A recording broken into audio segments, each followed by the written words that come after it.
আসসালামু আলাইকুম রহমতুল্লাহি ওয়া বারাকাতুহু নাহমাদুহু ওয়া নুসাল্লি আলা রাসূলিল কারীম আম্মা বাদ। ডিয়ার ফ্রেন্ডস, আশা করি প্রত্যেকেই ভালো আছেন। আলহামদুলিল্লাহ আমি ভালো আছি।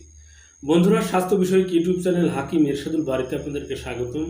সাথে আছে আমি হাকিম এরশাদুল বারী। বন্ধুরা, আজকের এই ভিডিওটি অত্যন্ত গুরুত্বপূর্ণ। বন্ধুরা, বাবলার গদের উপকারিতা বা বাবলার আঠার উপকারিতা অনেকে শুনেছেন, সেবন বিধি জানেন না, বা ঔষধটা কিভাবে তৈরি করতে হবে অনেকেরই অজানা। বন্ধুরা, আমার প্রত্যেকটি ভিডিও আমি এই জন্যই তৈরি করে থাকি যাতে করে আপনি কিঞ্চিত হলে উপকৃত হতে পারেন, আপনার এই হাকিমের দ্বারে ওই হাকিমের দ্বারে ঘোরাফেরা করতে না হয়, আপনি নিজে তৈরি করে নিজে সেবন করতে পারেন। তাই বন্ধুরা, ছোট্ট একটি রিকোয়েস্ট, ভিডিওটি ভালো লাগলে অবশ্যই লাইক দিবেন, কমেন্ট করবেন, সাবস্ক্রাইব করে পাশেই থাকবেন। বন্ধুরা, এই বাবলার গদের বা বাবলার আঠার অন্যতম কার্যকারিতা হচ্ছে এটি একটি ধারক গুণ সম্পন্ন। বন্ধুরা, ধারক বলতে বোঝায় যে কোনো কিছুকে ধরে রাখা, আবদ্ধ করে রাখা।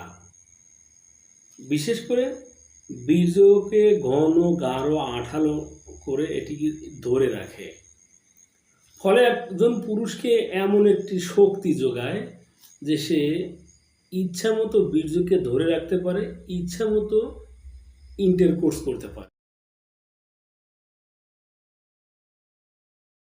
তো বন্ধুরা, আসুন কিভাবে বাবলার আঠা দিয়ে আপনি লাড্ডু তৈরি করবেন বা ঔষধ তৈরি করবেন। বন্ধুরা, আপনি যদি এক মাসের ঔষধ তৈরি করতে চান, তাহলে আপনি 250 গ্রাম বাবলার আঠা, দেখতেই পাচ্ছেন আমার হাতে, এটি হচ্ছে বাবলার গদ, বাবলার আঠা। এটি লাল চিনির মতো দেখতে। এটি আপনি 250 গ্রাম নিয়ে 100 গ্রাম ঘি বা পরিমাণ মতো ঘিতে এটি ভেজে নিন। একদম যখন ভাজা হয়ে যাবে, ঠান্ডা করে আপনি বায়ুরোধী পাত্রে রেখে দিন। তবে পাত্রে রাখার পূর্বে আপনি ব্লেন্ডার মেশিনে আরও ভালো করে মিহি পাউডার তৈরি করতে পারেন। তো আপনি 1 চা চামচ পরিমাণ এই ঘিয়ে ভাজা বাবলার গদকে আপনি অল্প পরিমাণ চিনি অথবা একটু মধু, স্বাদ বাড়ানোর জন্য আপনি একটু মিশ্রি দিয়ে গুলিয়ে এটি সকালে খাবার পরে একবার, রাত্রিতে খাবার পরে একবার পান করুন।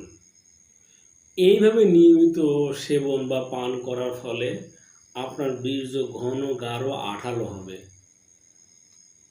আপনার বীর্য স্তম্ভন হবে, বীর্য ধরে থাকবে। একটু আলিঙ্গন চুম্বন করতে না করতেই বীর্য ছিটকে বের হয়ে আসবে না। Please trust me, trust this herbs depend on Allah. ইনশাআল্লাহ আপনার সমস্যার সমাধান হবেই হবে।